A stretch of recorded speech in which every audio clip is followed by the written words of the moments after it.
I'm joined with one of the most prolific world creators here in VR chat.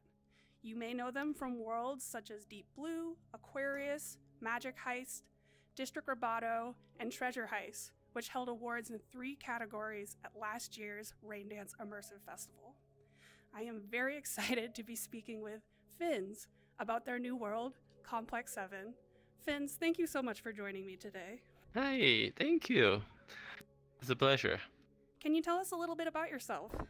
Yes, so I'm Vince. I'm a world creator, as you already know, and I'm also a concept artist and a 3D artist. I'm actually a 3D artist working at VRChat. So I'm a part of the VRChat team.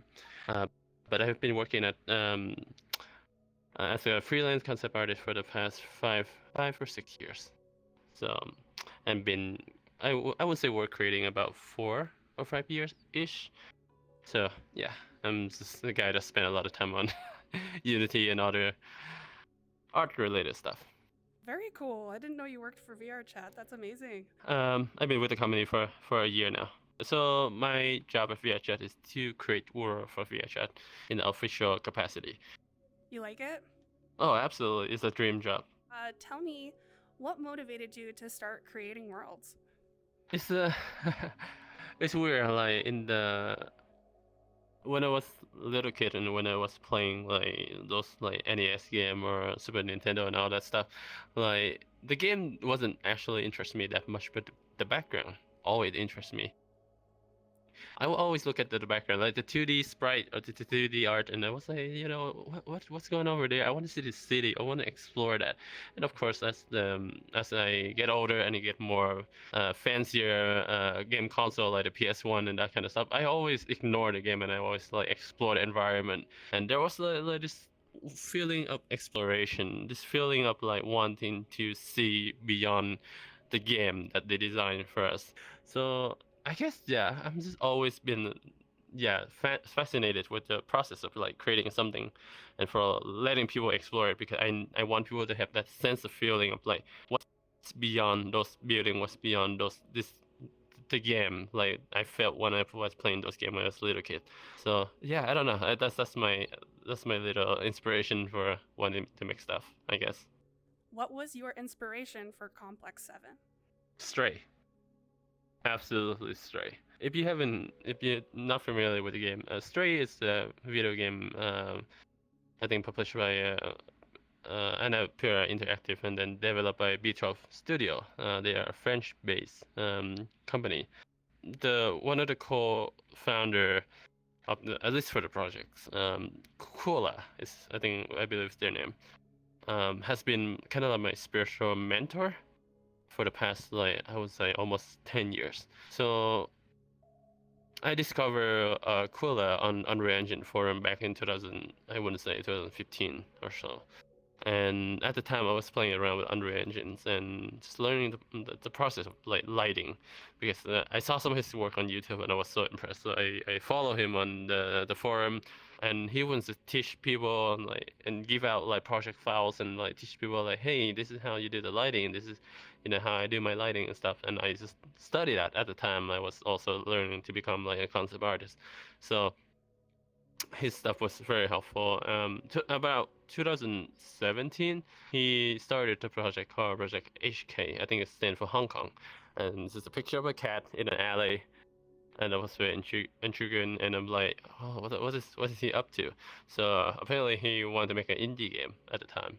And I was so fascinated. Like I see throughout the year from 2017, I just follow his like game dev process throughout the entire time. Just showing how it became slowly from a prototype to become like a full-fledged game to a full-fledged studio with a bunch of people working on it.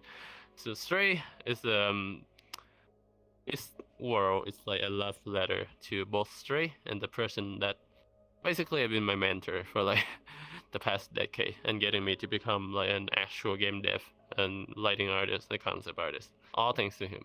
At the end of this world where we are right now, you see Complex 7. How many districts actually are there? District Roboto originally was like after I saw what going on with Stray, like Stray wasn't out at the time, and I saw the screenshot and the concept and stuff. I was like, oh, I want to dip my hand into like this whole Hong Kong like aesthetic, the very crowded apartment, high rise, and all this stuff. I want to try a little bit of lighting, so I did District Roboto. But at the time, it wasn't District Roboto; it was literally just called Alley, and then I just post some screenshot on Twitter, and I'm like, it's just a lighting study. I'm not planning to make this into a world. People was like, no, please give us this. We want this world. And I'm like, okay, fine. Give me 3 months. I'll come back with something more polished because, like, for me, release something polished and with a purpose is always, like paramount to me. I don't want to release like, oh, this is work in progress or this half finished, something like that. I just never want to do that. So that's how District Roboto came to be. District Roboto and this Complex 7 obviously is in the same universe. The tunnel in the starting area after you exit the complex, on the right side, that actually lead to District Roboto. So they are like all part of like a huge city. But this shouldn't be it. Like there's a few area more that I'm working on for Complex 7, and that should encompass like every area that I plan to do with this whole universe. So yeah. So, in all these different districts and also the two different worlds that you have here that are in this universe, we see a lot of reoccurring themes in your work. Right. Can you share a little bit more about your vision for District Roboto's universe as a whole, maybe? So, District Roboto was just like a nice little town. It's a pretty place that you explore, but you never really realize like, hey, why is this robot? Why is this cat? And where's the people? Right? There was not a lot of backgrounds. It's just a pretty place to go, and there was a lot of questions to be answered, and that was something I want to resolve with Complex 7. It dive a little bit deeper into the history and the lore of the world. And as we already went through the world, you can kind of see a little sign here and there, some hint on like what could have happened, but it's still pretty vague, right? So yeah, that's to be in the final version, a completion. There will be a lot of like lore to unpack. You can talk to NPC. They will tell you kind of like, they don't directly tell you what happened, obviously, but they're gonna say things you can like add together, and it makes like coherent story. At least hopefully so. I wanted to tell you how engaging and impressive your new world is. Your attention to detail portrays a really interesting story of a future without any humans. And I find myself wanting to learn about the lore of the universe. It really it spins a really nice story, and I think you did beautifully here. And I can't wait for you to release it for the world to see. So thank you for meeting with us. Thank you so much for your time. Like, it's been a pleasure.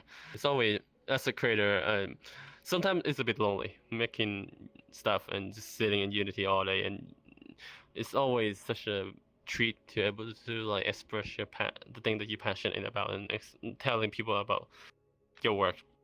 So I absolutely just love the time that we have here. So thank you very much. You're very welcome.